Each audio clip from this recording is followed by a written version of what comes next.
You're on your own. If you go to a game, we're not responsible if you get hurt by this, that, or Oh, the wow. other. Yeah, that's been there forever. And most lawyers are not going to take the case because that thing called the baseball rule is recognized in most states. Hey, everyone. Thanks for coming back. Another edition of Foul Ball Safety Now Talks. I'm here with Brianna Ludwig, soon to bring on a guest for today. As you guys all know, we turned the tables and we let the guest, who may have been familiar with this issue beforehand or not, have an opportunity to get the questions together and then circle back with us. So now's that time to bring her on. So we'll do that in a minute. I wanted to bring up some news of the day. Next week is an interesting week. It's the last 6 home games in Modesto, California, before they move on to San Bernardino, California. We've identified some research of foul ball safety now that the corporation that owns the Modesto Nuts had not extended netting this season all the way down the lines like they had at all of their other holdings. So we're going to follow that, and we'll have some updates for you as that comes along the last week. I'm trying to let the fans know in Modesto there's maybe an element of disrespect that they should have been notified that they were one of the only, if not the only, of the 40 plus teams this corporation owned without netting past in the dugouts. So we'll let them decide for themselves once they learn about this. Most people don't know from extended netting who's done what. One team in San Bernardino may have netting all the way down to the foul pole, and then one team in Modesto may not. Modesto's actually moving to San Bernardino. I'm actually going to make a phone call to San Bernardino to see if they've had extended netting, to see if they had made some improvements. Improvements are better than no improvements, but I can't give anyone a false sense of security that even when they've extended the nets down further, that it's good to go. Can't. The only people who can do that are people that are a lot smarter than myself, who are in the business of deciding what's appropriate and what's not, similar to like what we would call an independent netting council, who can go into the 30 major league ballparks and the 169 other professional ballparks that we've discovered and determine just how high, far, and wide the nets need to be. That being said, we'll see how that all plays out as we enter the last week of August. I think we'll go right to it. Everyone can find information at foulballsafetynow.com. We've been at this for 6 years. I've been working with Brianna Ludwig now for almost a year. I've been working with a journalist by the name of Brendan. We've been at this for 6 years. He's an investigative reporter. We've done a lot of interviews with victims, baseball players, some people who work in the game like broadcasters and cameramen. People have a lot to say, and you'll see a lot of articles and press releases at Foul Ball Safety Now. All right. Well, without further ado, let's bring on someone from California. It's very nice to join us. Let's bring on Denise Garner. Denise, how are you today? I'm good. How are you guys doing today? Good. Brianna Ludwig, say hi. Hi, everyone. Happy to be here. Terrific. So, Denise, you know the format of our program, our show. Are you ready to bring on some questions? I think I'm ready because I think this is a great topic. Well, we appreciate that. Well, I understand that all of this has to do with safety, and I understand it's as simple as putting netting. But I think the first question that I have to ask is where I'm guessing like all the baseball games that I've been to, no one's ever gotten hurt. So I guess what the real question is at the moment is exactly how many injuries are we looking at per season? Just roughly. We've discovered some substantial reports. People can find on the website a report that NBC had done. It implied that from 2012 to 2019, there were 5,000 people that reported to first aid on the major league level. Maybe 700 per year, something to that effect, Yeah. that reported to first aid. People should Mhm. look at that report, maybe 600 to 700 in a year over those 8 years, 7, 8 years. It's a Um, lot of people. It's a lot of people that reported to first aid. Not all of them may have been reported with a concussion or a deep bruise or broken nose. But Right. clearly, we're learning that most all of those injuries were conducted on the major league level. Now, there's Mhm. 5 times as many more games in the other professional leagues, in those professional development leagues, in the minor leagues, and the Major League Baseball partner leagues. So there's 2,460 major league games, 14,000 other professional games every year. So if it's the same math formula as the NBC study, potentially there could have been just as many injuries implied on the other professional levels. It's really tough for me to say how many every single year. We've also Yeah. recorded just independently, Brendan and I found over 40 children, mostly reported from the major leagues, but that's not where the majority of the games are. We found over 40 children who experienced serious head injuries. So Oh, wow. yeah, 40 children that were seriously injured, mostly with head injuries. All of these injuries that are happening, Mhm, I wonder why is it that all the ballparks automatically aren't putting this aren't extending the safety netting? mhm, You know what I'm saying? Like, I know back in the day here in, mhm, in the Bay Area, they would have the netting behind home plate, but they mhm, didn't have it all the way down. I've noticed that now here at our stadium here, we do have netting along the foul line. And my mhm, question is, why are there still ballparks that exist mhm, that are hosting these leagues that don't have the netting in place now? mhm. What is exactly is their argument? What is the holdup? Sure. So even the improvements that you've noticed, we've seen these improvements come, but balls are still finding their way into the seats. In Yeah. 2023 in Pittsburgh, there was a gentleman, unfortunately, who was blinded in one eye. We spoke with his Mm. son. With the business as usual, without netting past end of dugouts, we know of approximately 40 ballparks that started the 2025 season with no netting past the end of the dugout. So it doesn't Oh, really make wow. any sense, yeah, that why would one ballpark have much longer extensions than others? Why would you be able to go 45 minutes in one direction or another and find one ballpark that does have longer extended netting and ones that don't? So that is definitely an issue that the fans should be, crying out and learning about and making demands. So certainly, if I was a relative of a child, I would certainly be upset to know that why does one ballpark have greater netting than another or improved netting than another? And why are we still sitting here if there's enough evidence? Clearly, we have demonstrated on the website, we show something Mhm. called Exhibit A from 2019. So there's no secret that if you're sitting just past the end of the dugout, you shouldn't really be there at all because it demonstrates Right. hard balls hitting people and babies, and it's not good. Could it possibly be that they feel like this netting is going to disrupt the whole summer boys of baseball experience? Do you know what I'm saying? Yeah. For instance, when you go to a hockey game, you're Mhm, sitting behind this clear plates. And a lot of mhm. people feel like it takes away from the experience because they have this boundary between them. And I'm wondering, Sure. could that possibly be their argument as to why they're not putting this netting in? Do they feel like it takes from the whole, baseball Mhm. stadium experience? Just with hockey in itself, 2002, a little girl had died, and they raised the nets vertically behind the goalie nets.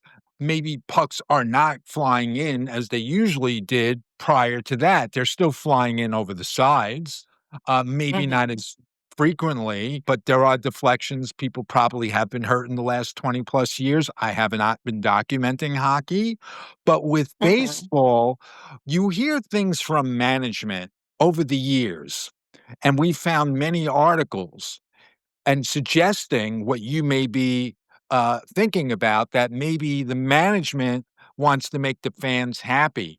But at the same time, management is aware of the data. They've been following this data forever Certainly, they can't even dodge if there was a subpoena to ask exactly how many foul balls go into each section. They've been tracking that for a decade or two. All balls leaving, Oh, how wow. fast they're Mhm. leaving. They knew in 1970, after a 14-year-old boy died at Dodger Stadium, that it might not have been appropriate for anyone to be sitting in these seats, and they left it unprotected for another 45, 46 years. Why weren't Yeah. management, instead of saying things like our fans are telling us they don't want netting, and maybe there is a contingent that was against netting, shouldn't they be properly educating us that this is the reality, folks, whether it's netting pro or anti-netting, we need to lay this on you every winter about what's happening this spring and this summer. You see Right. Exhibit A on my website, Exhibit A1, that's a report that Brendan and I revisited. It's a report by a publication called 538 that they put out in 2019. It demonstrates just how many foul balls there are per game and what directions they go in. Baseball knows to the penny in the last decade or two pretty much just how many fast balls have been reaching those hot zones and at what speeds. I think there'll be a more of an outcry of like, why weren't you just telling us all this? And instead, you were deciding to give us all these bits and pieces piecemeal every 5 years or every few years. Oh, our fans are telling us they don't want it when they possess the knowledge of the true data. How about trying laying Right. on the data before you tell us, quote unquote, our fans are not interested? They would like to Well, know it's what you know. Tell us what you know. Yeah, that's what I was saying. yeah, Go ahead. I think it's kind of like, they just I think in a way, quite possibly the management in this situation is probably thinking, well, the spectators need to take responsibility and dodge the balls. Keep their eye on the game. It prompts them to watch the game instead of doing whatever else. But the fact of the matter is I've just been at a baseball game this past week, and I was sitting right behind the home plate. And I was horrified because I was dodging balls because it just so happened that that happened to be a foul ball game. And Right. I had the ball coming my way twice. Oh, And, it's kind of horrifying because when it's a daytime game, when that ball gets airborne, you can't see the ball. You right. can't see it coming.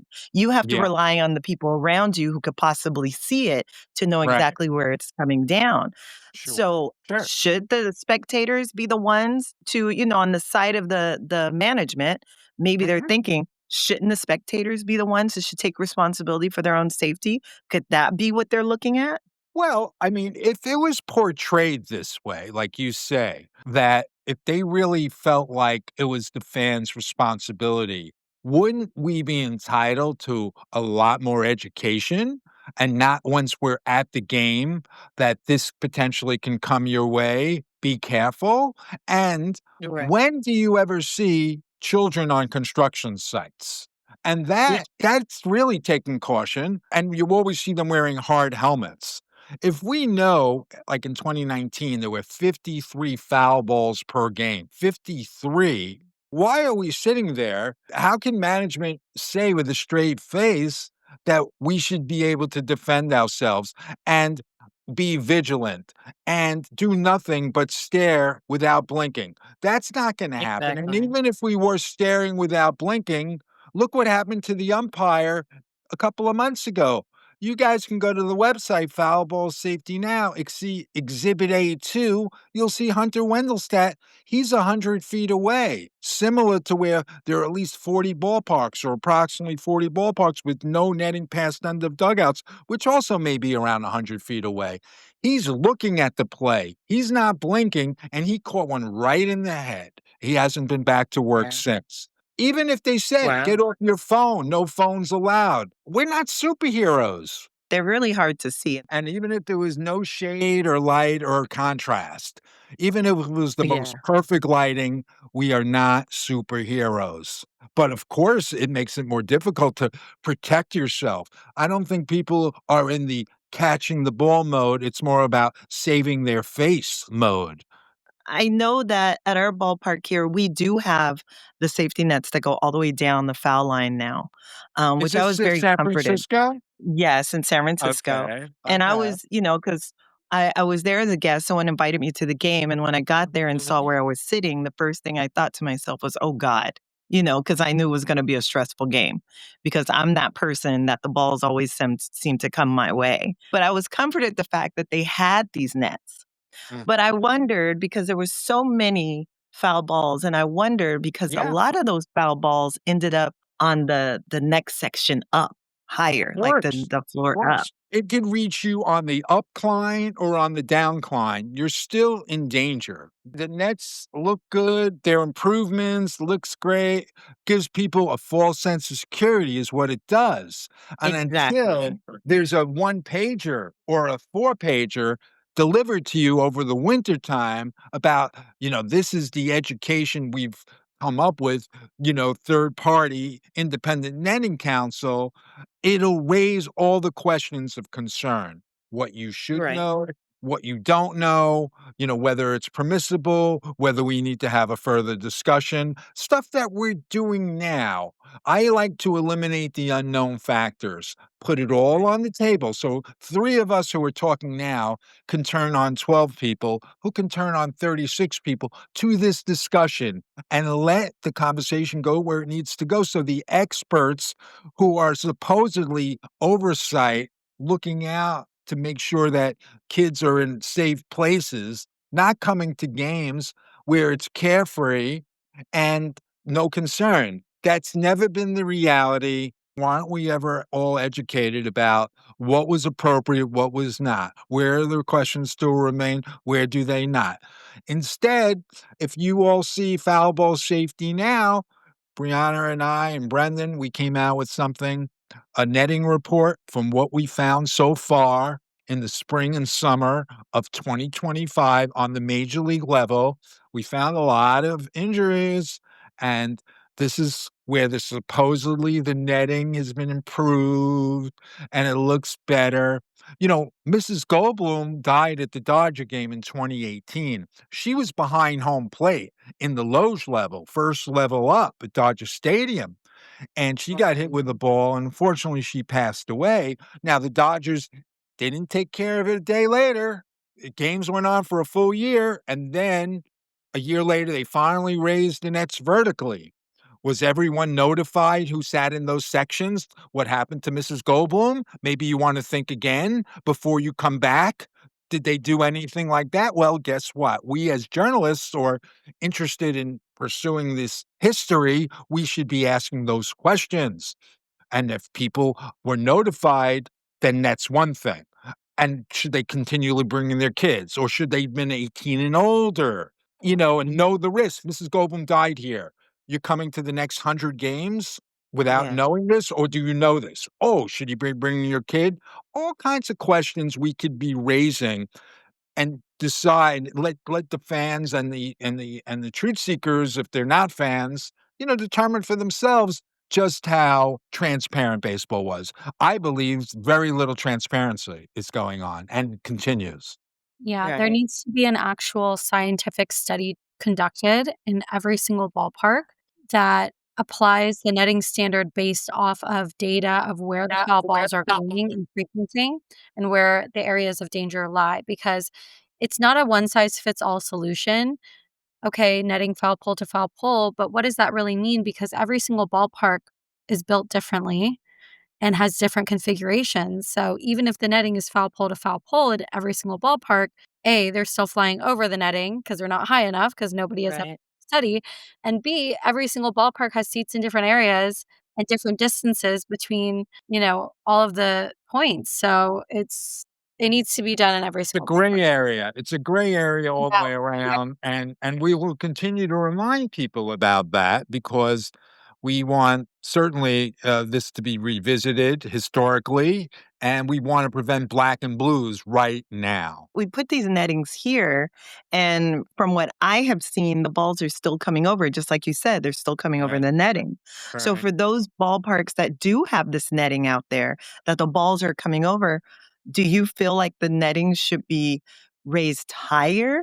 Is that part of your solution? I really want a discussion. I think there's smarter people in any room to come up with a solution, right? We want to Right. provoke the discussion.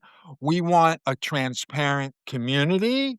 And I think that's the least that baseball should have been doing for years. I mean, I can't say life is fair in baseball, if they decide that that's have to be everywhere and here and there. If that's so be it, that's the way it goes. That's above my pay grade.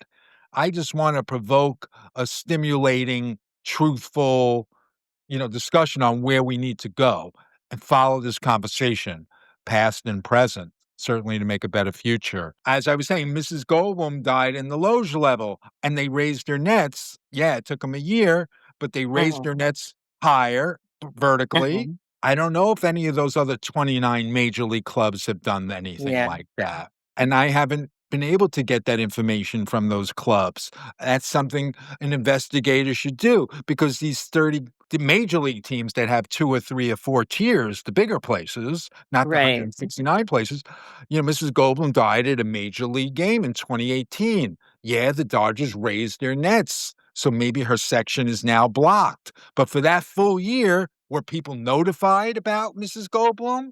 I don't Right. know. I think once people find out, even 7 years later, they may be like, "Wait a second, why didn't we go over the next 100 days if a woman was killed?" You think? How about communicating with your people, with the people that go to those seats? The least they can do is tell us this then winter after winter to reevaluate this situation. Very poor communication about what's going down. And once you're there and you see a warning, yeah, really? I'm a superhero? No, I'm not. And my kid isn't either. That kind of thing. So Like the splash zone at the marine parks. I don't know that Yeah. there's what is the splashdown at the So when you go to, like, the whale shows or whatever, they have this Yes. the all the seats that are gonna get wet Okay, during the right. show, they call it the splash zone, so if you don't wanna get wet, you sit behind them. But Uh, okay. who actually is responsible for, like, actually spending the money to actually put the netting in these ballparks? For years, people can follow foul ball safety now. I made a couple of statements. I rented out some airplanes. Peoria was certainly low hanging fruit because they were one of 120 that didn't even have netting above the dugout in the PDL Wow. minor leagues. Yeah. And they've extended, just recently, this year, but I had hired a lawyer to help me out to try to compel them to do more. The major leagues, the 30 teams like the Giants and the Yankees and the Dodgers, they have 120 affiliates. So there's 4 per club, 30 teams like the Yankees and Mets and the Dodgers and the Giants. And then there's 120 other cities. And the major leagues, they pay the salaries, those teams, they pay the salaries of those 120 teams. They don't own them, but there clearly is a connection. The way these young Mhm. guys that get developed for a few years, and then eventually you may see them on the Giants. They were in Mhm. the system for a few years. So there clearly is a relationship, and then there's another 49 teams, they call themselves the MLB Partner League teams. But it's the same type of thing. They're 90-foot bases. There are big guys hitting balls at 100 miles an hour, whether it's on the Yankees or the Dodgers or the Giants or some of these smaller places in 169 of these cities. So Mhm. there's clearly is accountability for everyone, mud on everyone's face. Should have taken care of it years ago. Should have had transparency. Should have, it's a little expense. And I don't want to hear that as an excuse. Somebody should have flipped the bill for whether it was $20,000 for upgrades, whether it was $60,000 for upgrades. A major league owner, after a little kid got injured in Illinois, actually in Houston, it was the Chicago Cubs versus the Houston Astros. The crosstown team, White Sox, did extended netting in 4 days. So Oh, all this wow. delay doesn't add up. And that's where it's at. You would think that common sense would be like, okay, when you're at a Uh, ballpark and you're watching these kids play, then you don't expect a ball to come off of however many miles per hour. I mean, there's always a danger, but the chances of someone getting killed at, like, a little league game or something like that is pretty slim. But you would think, why wasn't the common sense put in here where it's like, okay, now we're dealing with professionals where the speed is coming off the pitcher's hand at crazy speed. So obviously, when it comes off the bat, it's going to be even faster. So Yeah. why wouldn't their common sense kick in and say, wait, well, now the ball's still going to be flying into the bleachers or the seats. Why didn't they decide at that point to put these take these safety measures? Why are they just holding on to the same charm as you would, without a lack of better word, while I'm watching my kid play versus while I'm watching these grown professional men play? Why didn't they decide to just immediately take these safety measures? Why do you think it had to come up to this? Why do you think someone else has to be the advocate when they're not doing it on their own? Yeah, so I think my instincts are correct from 6 years ago to keep it going. I'm at it 6 years now, and there needs an advocate and there needs an organization.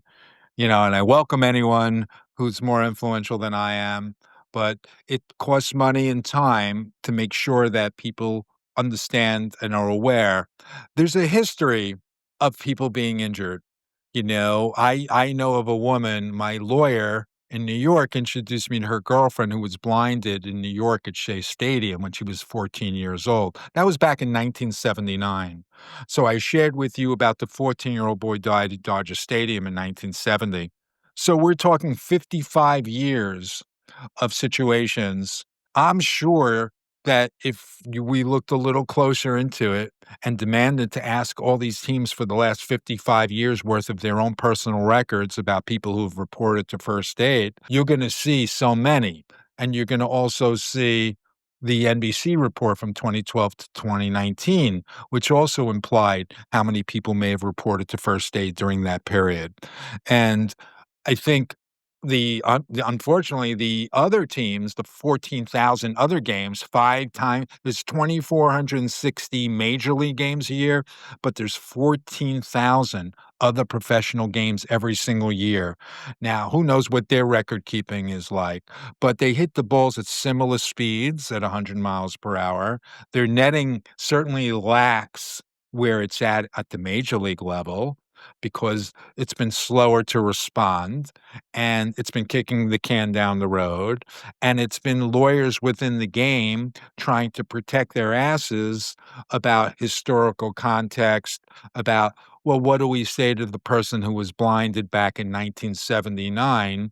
Why all of a sudden are you putting up nets in 2015 or 2016? Did you not know that in 1978 it was inappropriate? Yeah, I think they did know because of the 14-year-old boy who died in 1970. Plus, whether they were tracking every ball and every speed at that time or not, they've been doing it now for the last decade or two. There's clearly every time you watch the game, they show you exit velocities. They show you the fastest 3 balls that came off the bat that day. Everything is speed. And if you ever heard the announcers talk, missile, bullet, line drive, like he laced it, all kinds of Batman terms, if you guys were called Batman. Boom, bam, bing, whatever. So, so there you go, guys. Well, I would be prompted to ask, are these ballparks, do they have any responsibility for these people that are getting hurt or getting killed during these games? I mean, since they're not putting up the netting, are they held responsible? Are they made to be accountable for these people getting injured? Are they compensating these people for getting hurt? Because if they Well, choose not to put the netting there and they know the statistics, are they held responsible for that? they seem to, of course, and I am definitely implying they are definitely aware of this. But there's a thing called the baseball rule, and that's been in place since 1913. And before we had e-tickets on our phone, we had print tickets, and there would be a little micro print. You're on your own. If you go to a game, we're not responsible if you get hurt by this, that, or Oh, the other. wow. Yeah, that's been there forever. And most lawyers are not going to take the case because that thing called the baseball rule is recognized in most states. So there's plenty of people that have visited lawyers, but lawyers usually work on contingency and they're not going to invest 20 hours and find out their case isn't going to be taken seriously on the court level. So many lawyers will tell their potential clients, I can't really help you. I'm not going to do all this work and find out that we can't even get in the door because that's the way it really goes. I'm looking into an audit on all things, how many cases have been filed over the last 100 years, even how many cases were in proceedings and then for whatever reason, things concluded. I'm able to get to that with research. Everything takes time. So I really just want to paint an accurate picture of all things from all angles, but there's no incentive. There's never been an incentive. And baseball can't, maybe legally, their lawyers are saying something like, we can't just automatically fix it today in one day, because what are we going to tell Alan Fisher's family from 1970? Or, the lady who I'm talking to, her first name is Jenny. She did a very nice interview with us. Brendan and I have interviewed more than 70 people, victims and family members, more than 30 baseball players with professional experience in the minor leagues and the professional development leagues, some Major League Baseball experiences. They're conflicted. They're trying to get the monkey off their back because they feel bad. They knew that they were going to work and they were telling their own parents to sit in places, but they weren't telling everybody else. They knew inevitably. And we're dealing right now with the Queens College whistleblower, the student who's called me and he said, hey, we're worried. I said, what are you worried about? He says, Google Earth, Queens College. You'll see there's an elementary school right next to the field. During practice and games, we're hitting balls into these areas. So we're thinking, who's going to be the one? Unlucky one, of course, to hit the kid. And again, I wrote 2 letters. You guys could see the letters at Foul Ball Safety Now. The last letter was written late July, but we did get a response when we first sent it out in May that they were looking into it. So apparently they'll have to talk with us because it's not a private institution.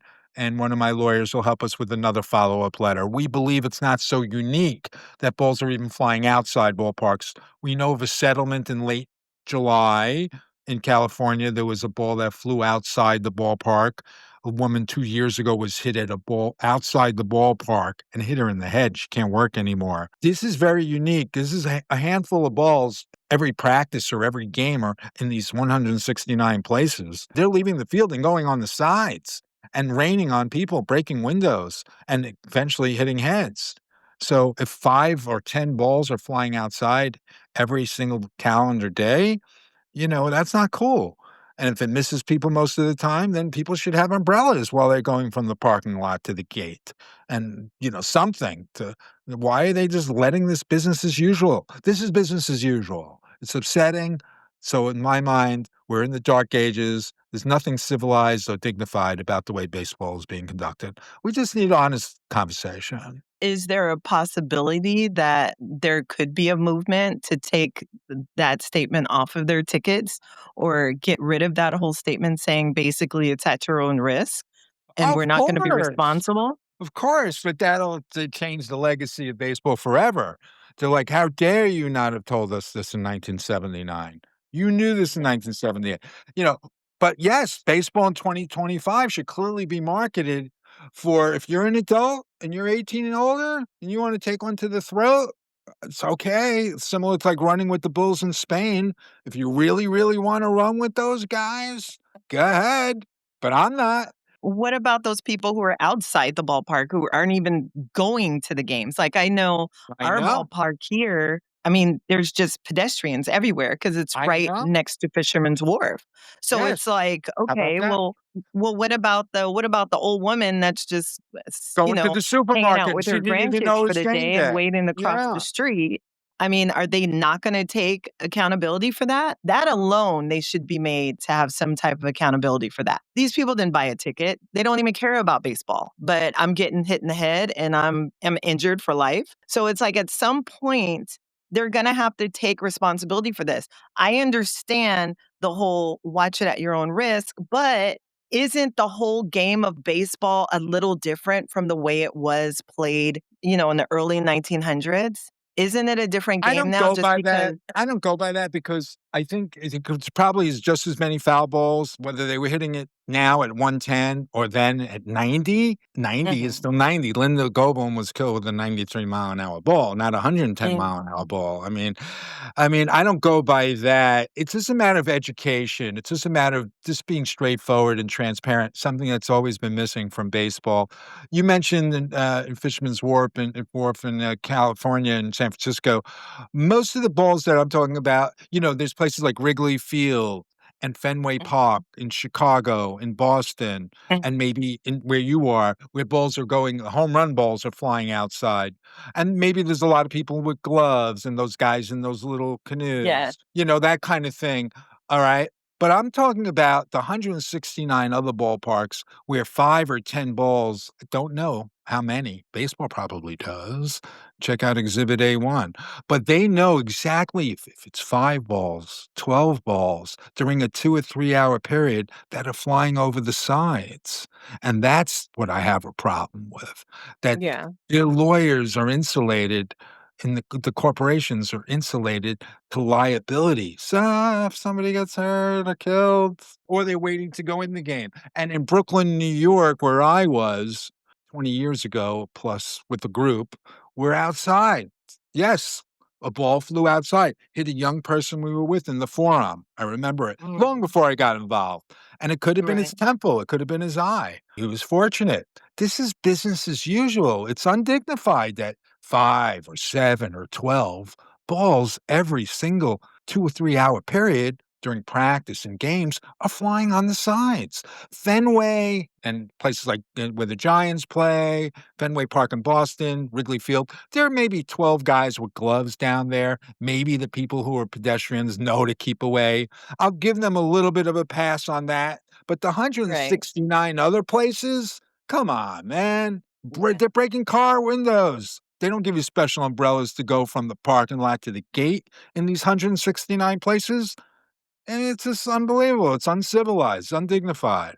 So what do you say about those people? I'm all for the netting and I'm all for keeping all the spectators covered. But what do we do about those people who actually go to the game with their mitts? They're all excited to catch these balls. Wouldn't the Rays netting kind of kill that experience? Because for them, that's the whole baseball experience. I know. What can I tell you? I'm sorry if I'm the Grinch here, you know? I mean, in the 1970s, I might have been having a good time rolling around the back. But then when I became a teenager, maybe I was a little older at that point, I wasn't allowed to do that anymore when I was a little kid. You took away the privileges of rolling around the back seat. Somebody had to step up and say, I'm sorry, guys, you can't just roll around the back seat anymore. And parents didn't have the discretion to let their kids hang around in the back seat and run around, jump around the back of the car. Similar to games, if data and information and all this history is now being presented, there needs to be a discussion. This is appropriate, this is not. All we're doing is provoking a conversation here. It's long Right. overdue. That's all. I'm excited to get people outraged. One of the ladies I worked with, she said to me, we're trying to create an epiphany of outrage, or we will be presenting an epiphany of outrage. Because once families realize they were sitting ducks all those years, everyone Oh will check yeah. out Exhibit A in 2019 and realize that there may be at least 40 cities that are still operating that way with no netting past end of dugouts. They're not gonna like it. They're not gonna like, "Why are we still here? Why the F are we still sitting here with our little ones eating cotton candy? What the heck is Yeah. that all about?" And that's going on right now, today, this weekend in America. There you go. Mm. So, we just have to have this conversation, and sorry if it's mud on everyone's face, but the players could have done more about it from their union to them as individuals. I don't hold the 20-year-olds accountable. I'm dealing with the whistleblower situation. The older generation should have took that burden off their shoulders. Right. This team is going through who's gonna be the one? Who's gonna be the one to crush or do worse to a kid? Everyone should Google Earth, Queens College. And it's not so unique where it's only Queens College. We're learning about the situation in California with the woman who got hit outside the ballpark. A booster in Tennessee contacted me. Hey, Jordan, we can't even have soccer games going on while baseball games are going on. Can you help us with some nets? I wrote back to him, your situation isn't so unique. Unfortunately, there are a lot of all kinds of fields that have this interesting dilemma. It's a Yeah. conversation we need to have. At least they're conscious of it, which is a good thing. Then I found another article, somebody who bought a house in the development near Philadelphia, a suburb of Philadelphia. She's upset because during practice and games, the balls at the high school are hitting her house, so the kids can't play. And the city council was saying things like, "You bought the house from the developer, the field was here first, so you're in a pickle. What are we gonna do?" And so she's in a situation every time she has to worry about letting her kids play around the yard. So, it's just a discussion that it's long overdue. When you find out what we know and everyone can see a foul ball safety now, everything we've done in 6 years, we're trying to thread everything together, and we welcome everyone's feedback. I think this discussion was great. I know how stressed I am when I go to a baseball game, but I will still go because I like the experience. But it is a little stressful. And it's stressful to me because I think about the fact that if one of these balls hit me or hit anyone next to me, they're out. They're out cold for the day. And it's nice to know that I'm not the only one who's just, dreaming that up in the back of my mind. These are things that actually happens. And it's like, I would think as the baseball club, you would want to protect your spectators because those are the people who are supporting your team and that those are the people who are going to keep your team alive. I didn't like finding all this out. I watch baseball in a different way these days, and I Mhm. think people, certainly the non-baseball truth seekers, are gonna be all over this. ESPN's Exhibit A from 2019, which you all can see on the website, it got some views. It got 700,000 views when it aired in 2019, and it had 4,000 comments, but really most of those comments were knucklehead comments, and they were biased. And unfortunately, the ESPN, did not air the video too much longer because it went from all of that to 0 or very few, and that's because maybe MLB called ESPN and said, "Hey, guys, we don't need you scaring our fan base, so maybe don't show that anymore." That's what I'm saying. I'm not saying that's how it all went down, but that certainly is something that I met early on when I started this in 2019, and everyone can go to Foul Ball Safety now and see everything we've done. As a baseball fan, as somebody who has gone to a lot of games, do you feel that the MLB has been transparent with all of this data and the risks? And how has it felt to meet Jordan and come into contact with this organization? No, I've never heard them give any kind of warnings or to say that, people like occasionally in the news you'll hear, oh, this person got hit or whatever. But I don't feel like they're 100% transparent. And because, like I said, it's everything, the netting is there, but there still is a danger there. It should be 100% transparent. Look, people know he killed here. So you kind of want to keep your eyes out and find another place to sit or so forth and so on. And they don't do that. How do I feel with meeting you all? I'm so grateful for it because you shed a lot of light on some things that personally I feel that the MLB should be the ones to let us know these things. And it's kind of sad that as a baseball fan, we're not getting this information. We have to go to an advocate for more safety measures to get this information. They have more protective gear for their players, but are they really thinking about their spectators? Well, now I'm thinking no, they're not. With the new netting that is in our ballpark, I was thinking, oh, that's kind of nice. They're thinking about the spectators. Okay, so it'd be a little easier. But then those balls are still coming over, and it's like, well, did you really do everything you could?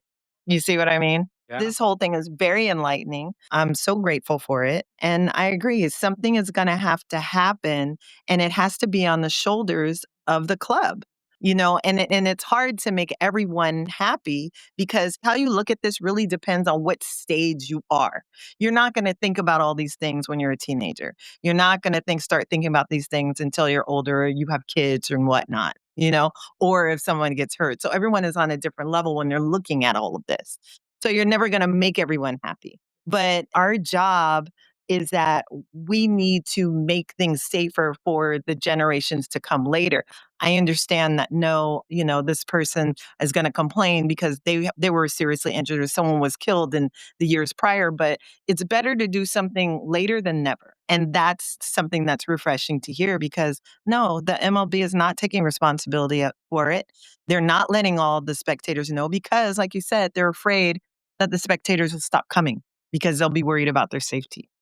Well said. Really, really appreciate Denise Garner Sure. from California. It's so nice that you came today. And Thank you for Brianna, having me. thank you so much for your input as usual. And guys, it's all about inspiring a bigger conversation. And we're just here. We're just looking at things, sharing things, and we'll do it again next time. So please check out Foul Ball Safety Now and see all things from years past into the present that we've been able to discover. So till next time, thank you.